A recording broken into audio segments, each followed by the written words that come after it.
కథలో చదివా రెక్కల గుర్రాలుంటాయని నమ్మడానికి ఎంత బాగుందో.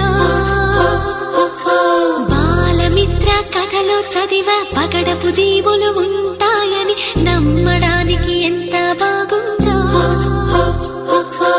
నా కోసం రెక్కల గుర్రం ఎక్కి వస్తావని పగడపు దీవికి